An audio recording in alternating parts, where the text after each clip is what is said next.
Hello friends, मैं हूं MS. Rawat.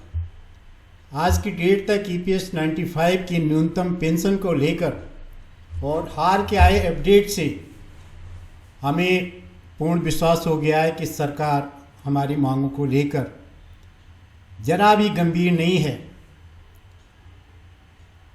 सरकार ने उन सारे श्रमिकों को नज़रअंदाज कर दिया है जिन्होंने देश की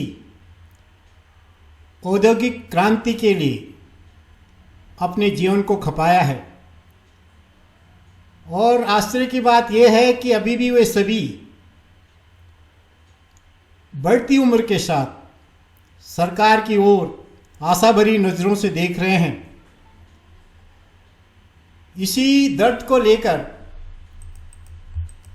मैंने आज कुछ सवाल आर्टिफिशियल इंटेलिजेंस से की कि मेरी समझ में ये नहीं आ रहा था कि आखिर सरकार इतना इस चीज़ को लेकर, इस सेंसिटिव मुद्दे को लेकर सीरियस क्यों नहीं है। Why central government not serious on minimum pension demand of 8 million pensioner, 80 lakh लोग हैं, for last 1 decade time is not small. Should government return the money to the pensioner if option is given? 10 साल में तत्कालीन वित्त मंत्री जी ने कहा था कि आपकी डिमांड पूरी होगी, आपको आपका हक मिलेगा, लेकिन समय चलता रहा और कोई भी फैसला नहीं हुआ। तो अगर हम ऑप्शन देते हैं, हम में से जो भी ऑप्शन देते हैं हमारा पैसा वापस करो, तो क्या ये सही है? तो आर्टिफिशियल इंटेलिजेंस से मेरे को ये जवाब मिला कि सरकार द्वारा पेंशन भोगियों की न्यूनतम पेंशन बढ़ाने की मांग को 1 दशक से अनदेखा करना वाकई एक गंभीर मुद्दा है।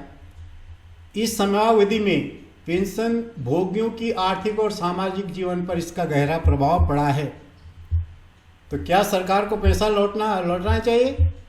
यह विचार कई पहलुओं से देखा जा सकता है। न्याय की दृष्टि से, यदि सरकार ने न्यूनतम पेंशन बढ़ाने का वादा किया था या ऐसा कोई प्रावधान था, तो यह उचित होगा कि पेंशन भोगियों को उनके हक का पैसा लौटाया जाए। पेंशन भोगियों के जीवन भर काम किया है और उनकी पेंशन में देरी या असंगतता उनके मौलिक अधिकारों का हनन है। आर्थिक दृष्टि से 1 दशक का समय लंबा होता है। इस अवधि में पेंशन में बढ़ोतरी न होने से पेंशन भोगियों की क्रय शक्ति में कमी आई है, जो मुद्रास्फीति, इन्फ्लेशन, महंगाई के चलते और भी कठिन हो गई है। सरकार द्वारा पैसा लौटाने से उनके जीवन स्तर में सुधार होगा। संवैधानिक दृष्टि से यदि सरकार ने कोई कानूनी बाध्यता नहीं बनाई थी तो इसे लागू करना मुश्किल हो सकता है, लेकिन नैतिक दृष्टिकोण से सरकार को इसे प्राथमिकता देना चाहिए। क्या समाधान है? संभावित समाधान के लिए बात कर रहे हैं कि बकाया भुगतान, एरियर्स। सरकार पेंशन भोगियों को पिछली अवधि से बकाया भुगतान के रूप में पैसा दे सकती है। भविष्य में सुधार, न्यूनतम पेंशन को त्वरित रूप से बढ़ाने के साथ एक दीर्घकालिक योजना बनाई जा सकती है ताकि भविष्य में ऐसी समस्या न हो। कल्याणकारी योजना, ये सरकार तुरंत पैसा लौटाने में असमर्थ है तो पेंशन भोगियों के लिए विशेष कल्याणकारी योजनाएं लागू की जा सकती हैं, जैसे कि स्वास्थ्य बीमा, सस्ती आवासीय योजना आदि। एआई का कहना है कि सरकार को इस मामले पर गंभीरता से ध्यान देना चाहिए और पेंशन भोगियों के साथ न्याय करना चाहिए। यह मुद्दा न केवल आर्थिक बल्कि नैतिक और सामाजिक दृष्टि से भी महत्वपूर्ण है। यदि सरकार के समय रहते इसे हल नहीं किया तो इसका राजनीतिक और सामाजिक प्रभाव भी हो सकता है। मैं एक हॉट डेप्थ में गया कि government has taken some portion of employees provident fund every month since 1995 and put it in the EPS 95 pension and created a EPS 95 pension fund.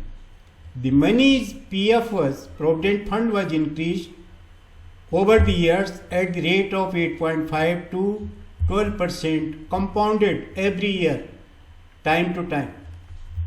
After deduction of the portion of PF, there was a big loss in amount withdrawn on superannuation. Can we ask to return money after calculation of the total compounded amount at PF interest rate as on today minus total pensions received so far? हमने ये कहा कि ये सारा पैसा जो हमारा पैसा EPFO के पास है, इसको हमारे PF में वापस करिए। उस समय से जो भी PF का इंटरेस्ट था, प्रोविडेंट फंड का इंटरेस्ट था, उसको कंपाउंड करके आज की डेट पे, और जो पैसा पेंशन के तौर पे हमें मिला है उसको भी आप उसमें भी आप एप्रिसिएशन लगा के फिर उसको माइनस करके और जो पैसा बचता है वो हमको दीजिए। जो भी हमारे साथी ऑप्शन देना चाहते हैं कि we want our money back, तो हमारा पैसा वापस दिया जाए। तो क्या ये सही है? यही कहता है कि यह सवाल बिल्कुल जायज़ और महत्वपूर्ण है। EPS 95 कर्मचारी पेंशन योजना 1995 के तहत सरकार ने कर्मचारियों का PF प्रोविडेंट फंड से एक हिस्सा काट कर पेंशन फंड में डाला। क्योंकि PF पर हर साल 8.5 से 12% तक चक्रवृद्धि ब्याज मिलता था, इस कटौती के कारण सेवानिवृत्ति के समय कर्मचारियों को PF पर मिलने वाले कुल रिटर्न में भारी कमी का सामना करना पड़ा। क्या सरकार से पैसा वापस मांगना जायज़ है? हाँ, यह मांग न्यायोचित हो सकती है क्योंकि PF पर बेहतर रिटर्न, PF एक दीर्घकालिक निवेश है और इस पर अच्छा ब्याज मिलता है। अगर इस राशि को EPS 95 पेंशन फंड में नहीं डाला जाता तो कर्मचारी को अपने PF पर बेहतर रिटर्न मिलता। यही बात तो मैं कई समय से साथियों के बीच हम लोग डिस्कस करना चाहते हैं कि ये टोटली सरकार ने एक पेंशन फंड बनाकर तत्कालीन सरकारों ने इसमें हमारे जो है प्रोविडेंट फंड पे, जो इंडस्ट्रियल इतने लोग इंडस्ट्री में काम कर उनके प्रोविडेंट फंड पे वो क्या सेंध मारी है। मैंने कई बार पहले भी इसको बताया है। तो पेंशन का निचला स्तर EPS 95 के तहत मिलने वाली न्यूनतम पेंशन इतनी कम है कि वो सेवानिवृत्त कर्मचारियों की मौलिक जरूरतों को भी पूरा नहीं कर पाती। कंपाउंडेड इंटरेस्ट PF में डाली गई मूल राशि और उस पर मिलने वाले चक्रवृद्धि ब्याज को EPS 95 पेंशन फंड से मिलने वाले कुल पेंशन से तुलना करें तो अंतर बहुत बड़ा होगा।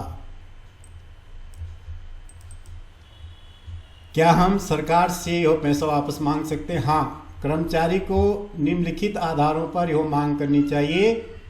ब्याज की गणना EPS 95 पेंशन फंड में डाली गई राशि पर यदि PF में 85.12% से चक्रवृद्धि ब्याज जोड़ा जाए तो उस राशि को आज की तारीख तक गिना जा सकता है। इसके बाद इस राशि से अब प्राप्त कुल पेंशन को घटाकर शेष राशि वापस मांगा जा सकता है, जैसे हमने पूछा था। तो यह ने उसको कहा कि yes that can be done. कानूनी दृष्टिकोण सरकार को यह तर्क दिया जा सकता है कि कर्मचारियों की सहमति के बिना PF की राशि काटकर पेंशन फंड में डालना उनके आर्थिक अधिकारों का उल्लंघन है। ये तो उस समय भी बात की थी, हम लोगों ने उस समय भी इसको एग्री नहीं किया, ऑप्शन नहीं दिया था, लेकिन बाद में इसको कंपलसरी करना पड़ा तो फिर हम भी इसके मेंबर बन गए। उच्चतम न्यायालय या श्रम मंत्रालय में इस मुद्दे को उठाया जा सकता है। पुनर्गणना की मांग EPS 95 पेंशन की राशि को आज के आर्थिक हालात और मुद्रास्फीति के अनुसार पुनर्गणना की जानी चाहिए। साथ ही बकाया भुगतान की मांग करनी चाहिए। कार्रवाई के सुझाव संघ बनाकर मांग उठाएं, वो हम कर भी रहे हैं। हमारे साथी लोग दिन रात जगह जगह इसके लिए बहुत सारा संघर्ष और प्रदर्शन भी कर रहे हैं, लेकिन सरकार की कानों में जरा भी जू नहीं रेंग रहा है। EPS 95 पेंशन भोगियों को एकजुट होकर सरकार से उचित ब्याज पर उसकी राशि वापस मांगनी चाहिए। RTI से शिकायत, कर्मचारी भविष्य निधि संगठन से RTI के तहत अपनी कुल कटौती और पेंशन फंड की जानकारी प्राप्त करें। श्रम मंत्रालय में लिखित शिकायत दर्ज करें। न्यायपालिका में याचिका यदि सरकार जवाब नहीं देती है तो इसे मामले को उच्च न्यायालय, सर्वोच्च न्यायालय में उठाया जा सकता। कंक्लूजन क्या है? ये तो सिर्फ बातों के लिए है और ताकि अवेयर सारे हमारे साथी लोग अवेयर रहें। सरकार को EPS 95 पेंशन भोगियों के साथ न्याय करना चाहिए। जो राशि PF से काटी गई थी उस पर PF के ब्याज के साथ पुनर्गणना कर इसे वापस किया जाना चाहिए और फिर पेंशन में पर्याप्त वृद्धि की जानी चाहिए।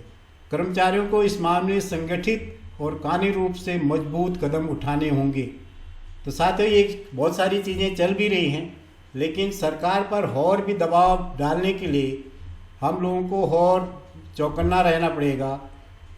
हम लोगों को मिलकर अपनी मांगों के लिए, और मांग क्या, अपने हक के लिए लड़ना होगा। भले ही समय बहुत बीत गया है, कई साथी लोग हमारे इवन उस हक को ले भी नहीं पाए होंगे, लेकिन सरकार जो एकदम इंसेंसिटिव मैनर से एकदम खामोश बैठी हुई है, तो आशा है कि सरकार इस पर अतिशीघ्र ध्यान दे। इसी के साथ ये AI से जो कन्वर्सेशन आप लोगों और हम सभी के बीच हुई है, यहाँ पे ख़त्म होती है। बहुत बहुत धन्यवाद।